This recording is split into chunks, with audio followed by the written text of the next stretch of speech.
my name is Nina Kaki, and I'm studying pediatric cardiology. I'm currently a junior at Frisco High School, and I've been playing the piano for 6 years, and I enjoy swimming in my free time. I'm currently a member of HOSA, NHS, Student Council, Model UN, DASH, and UNICEF. Why did I become a pediatric cardiologist? I enjoy the aspect of getting the chance to research and having patient relationships, and also science is always changing, so the ability to learn something new every time is something that I'm really interested in.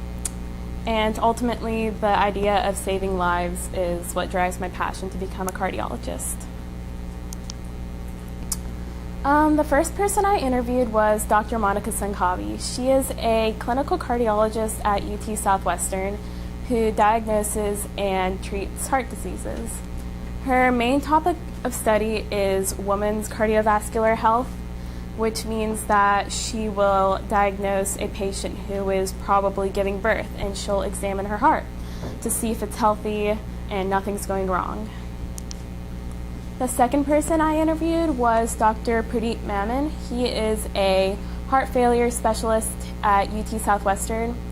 He works in the lab sector of the cardiology department as opposed to a clinical area, which is something that I'm not really interested in, but it was nice to interview him and get some more information about his profession. And he specializes in cardiomyopathy, which is the study of the muscles in the heart.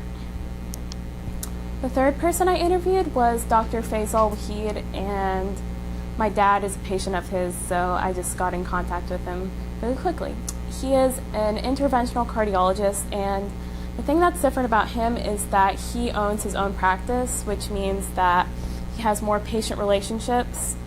But the con to that is that you're competing with larger, more institutional hospitals, so he doesn't really have that much revenue coming in. The fourth person I interviewed was Dr. Jarrett Berry, and he is a clinical cardiologist. He spends half of his time working in the clinic and then around 20% of his time working in the ICU. And he told me that when you're in college, just focus on everything. Don't just focus on science and math, because your med school colleges are going to be looking at your overall GPA, not just your science and math GPA.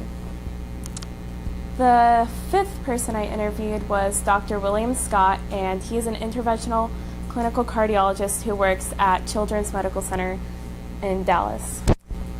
He specializes in heart arrhythmias, which is heart arrhythmias are irregular heartbeats. And the only thing that Dr. Scott does not enjoy about his profession is the paperwork, which I found was really nice because he enjoys all aspects of cardiology. And I'm thinking about asking him to be my mentor just because I like the relationship that we had during our interview.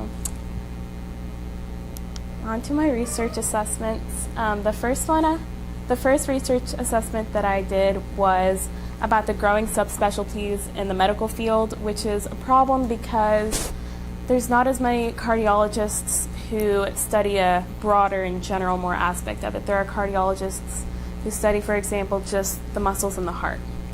So, yeah. The second research assessment I did was over the lack of physicians due to cardiologists having a heavy workload, and the lack of physicians is causing a longer wait time, which is a problem because that can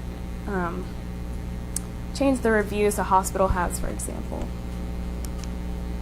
The third research assessment I did was over the biggest challenge that cardiologists face is the growing number of medical technology, and that is because as more medical technologies come out, it's causing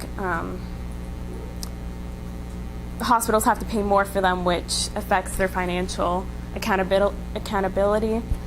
And a positive aspect of this is that new technology means more patient lives are being saved. So there's pros and cons as to when medical new medical technologies arise. The fourth research assessment I did was over electrocardiograms, and electrocardiograms they show the electrical signals that the heart gives off. And this research assessment discussed heart murmurs, syncope, and heart palpitations. And heart palpitations are most commonly found in the pediatric age group, which is something that Dr. William, he specializes in because he looks at heart arrhythmias, which is most commonly found in adolescents. This is a electrocardiogram diagram, and the P wave represents the atrial depolarization, which is when a cell undergoes an electrical change. The QRS complex represents like the sequential depolarization of the ventricles, and the ST segment illustrates the period of time in which the ventricles are isoelectric, and isoelectric means that they have no electrical charge. And then the T wave represents the repolarization when the molecules and the cells are repolarized. My original work proposal is that I'm planning on designing an app that allows doctors to analyze electrocardiograms of children living in developing countries, and it'll be associated with a device that tracks the heart's rhythm. And the mobile app and device are not targeted towards hospitals. They are targeted towards organizations such as the UN, and UNICEF. And my goal in developing this mobile app is to provide adequate health care and to people living in unstable and developing regions.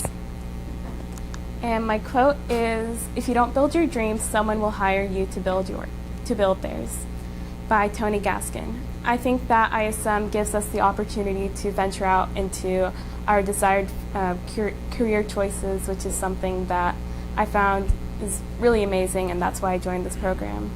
So, thank you.